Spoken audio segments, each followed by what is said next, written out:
به نام و یاد خداوند بزرگ و بلند مرتبه. عزیزان بیننده خسته نباشین، وقت بخیر باشه. امید که حال همگی خوب باشه. امروز جای قرار داریم که خوشبختانه، البته من کم دیرتر رسیدم، بازم مسئولیت من و انتظاری که مردم محل از من داره بالاخره رساندم به ساحه‌ای که خیلی مهم است و خیلی ارزشمند است. تمنای مردم محل و باشندگان محل و دره زیبای پچغان بود که با جای خوشنودی و خوشحالی تمام این آرزو تحقق پیدا کرد. البته این دستاورد کلان مدیون کسانی است، مدیون بزرگان است، مدیون متنفذان و مسئولین است که تلاش کردند، زحمت کشیدند و خواسته های برحق مردم محل را به مسئولین رساندند. بالاخره نتیجه این تلاشتان تبدیل به این شد که دستاورد کلان به باشنده های محل و این محل زیبا رقم بخوره. این دستاورد کلانی که من یاد میکنم چیزی نیست جز شبکه مخابراتی که حالا بالاخره پس از چندین ماه به پای اکمال رسید. اینجا مسئول و کارمند شبکه مخابراتی سلام هستند که روی جزئیات دیگر از اینها پرسش می داشته باشیم که چقدر مدت زمان را در بر گرفت بالاخره این دستاورد کلان به این مردم محل و باشندگان محل زیبا و دره پچغان رقم بخوره. سلام علیکم و رحمت الله. خسته نباشید. ضمناً سلامت باشین. ضمناً برای شخص شما هم بسیار تبریک و مبارک باشه، چون یک دستاورد کلان نه تنها برای ما و شما است بلکه برای همه منطقه هست. بس در ابتدای کار خودم معرفی کنین و بعد روی جزئیات دیگر میپرسیم. تشکر ابراهیمی صاحب. زنده و سلامت باشین که شما اینجا تشریف آوردین. بنده غلام سعید هستم، کارمند سایت 050 که در اینجا موقعیت داره. در قدم اول من این موفقیتی که به دست آمد بالاخره بعد از 20-25 سالی که مردم عزیز ما از نعمت آنتن محروم بودند، خوشبختانه که در این روزا بخیر آنتندهی مردم مشکل ما شد. بله. چند روز میشه که فعال شده؟ تقریبا حدود 3 الی 4 روز شد. بله. بخیر. گفته میشه که کار بخشای دیگر هم هنوز باقی مانده و ممکن مسئولین بیاین. متاسفانه ما تصمیم داشتیم که حداقل با مسئولین اینجا صحبت کنیم و انجینران متخصصی که حالا در این حوزه بیشتر میفهمند و مسئولیت دارن از او روی موضوعات تکنیکی صحبت میکردیم. به هر حال نرسیدیم، کمی امروز هم ناوقت‌تر رسیدیم. خب از چقدر مدت زمان رای پای مخابراتی در بر گرفت؟ چون آرزوی بسیار مردم ظاهرا دیده میشد که خیلی عجله داشتن. چقدر مدت زمان رای پای در بر گرفت؟ حدوداً 5 الی 6 ماه پیش که کار ساخت و ساز شبکه مخابراتی افتتاح شد و کارش هم شروع کردن. تقریبا 5 الی 6 ماه در بر گرفت. بالاخره کارش به اتمام رسید. بله. جایی که ما از رسانه‌های اجتماعی هم آگاهی حاصل می‌کردیم، گفته می‌شد که کم تعلل در کار صورت می‌گرفت.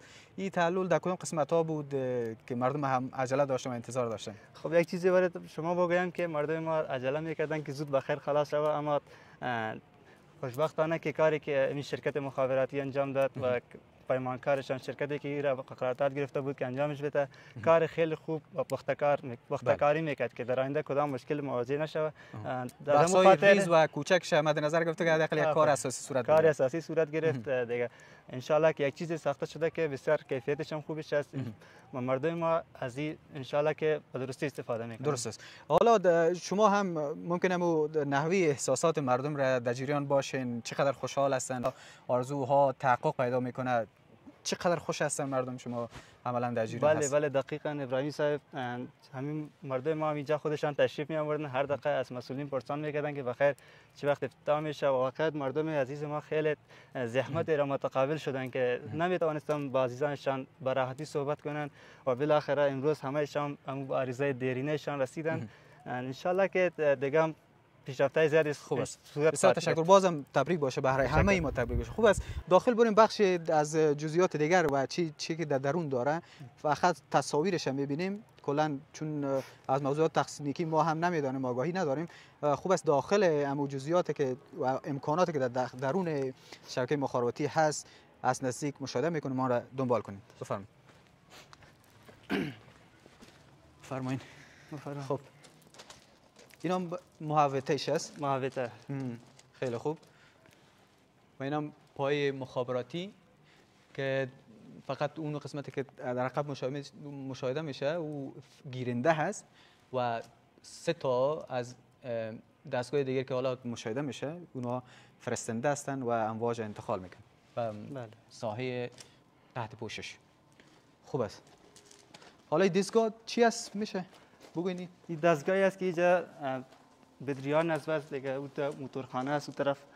این ساحه بطری است. بدریا وصل است از اونجا از موتور برق اینجا بدریا که فول چارج شدن واسه موتور. دستگاهش هم خیلی پیشرفته استاندارد است. با شکل اتومات ماشین است چالان میشه بازی که بطری چارج میشه. بله. از طریق بطری باز برق انتقال میشه به دستگاه. بله. خوب است. ماشین خانه اونجا است؟ بله این ماشین خانه است. یعنی یک تشناب است، آشپزخانه است. خوب است. اینجا امکانات بله اینجا امکانات چوکیدار و کسی که مسئول نگهبانی همی است همه چیز ساخته شده. کل چیز ماشاءالله خیلی خوب و عالی ساخته شده.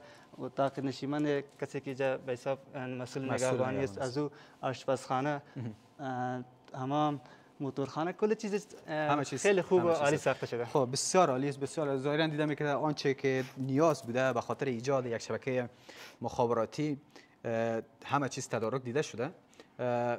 بخش‌های و کارهای دیگر باقی مانده از جمله افتتاحی این پروژه کلان و کار کلان. ممکن مسئولین محترم هم بیان برای افتتاح، چون این یگانه سایت مخابراتی نیست که در ولایت کاپیسا هست و در نقاط دوردستی که سایت ها ایجاد میشه. ممکن در ولسوالی دیگر هم بوده باشه که همزمان او پایه‌های مخابراتی را افتتاح کنند.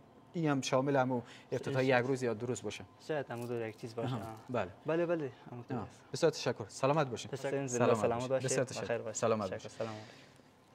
ضمناً از همه مسئولین، کسانی که در این راستا تلاش کردند، از جوانان، موسفیدان و متنفذین و همچنان مسئولین محترمی که در قسمت ایجاد سایت مخابراتی سلام اینجا در نقاط دوردستی از ولایت کاپیسا در این پچاغان تلاش کردند، زحمت کشیدند، اظهار قدردانی و سپاسگزاری میکنیم. شخصا جدا از اینکه یک خبرنگار هستم و مسئولیت من رساندن پیام مردم برای این مسئولین است، در کنار از او خودم هم خوشبختانه از این محل باشنده همین محل زیبا هستم و مسئولیت کلان از این برمیخوره به جانب من که حداقل صدایشان را به گوش مسئولین برسانم. خوشبختانه که این کار ما بارها کردیم در برنامه‌هایی که ما حداقل در تلویزیون ملی داشتیم با بیشتر از مسئولین و سخنگوی وزارت اداره اطراف و همچنان سخنگوی وزارت مخابرات در کل مسئولین با هم برنامه‌های زیادی انجام دادیم. اونا برای ما وعده می سپردن که حتما در همین سال، حداقل این سال 1404 وعده سپردن که سایت های جدیدی در نقاط دوردست از افغانستان تطبیق خواهد شد، از جمله سایت مخابراتی که حالا در دره زیبای پچاغان گفتن که شما مطمئن باشین هر زمانی که زمانش برسد کار ایجاد سایت مخابراتی سلام در دره زیبای پچاغان تطبیق و ایجاد خواهد شد. ضمناً از همه مسئولین و وزارت مخابرات و اداره اطراف سپاسگزاری میکنیم و مردم بسیار خوش هستند. جای بسیار افتخار است و در آخر تبریک باشه برای همه مردم رنج دیده و ستم کشیده دیار زیبای پچاغان.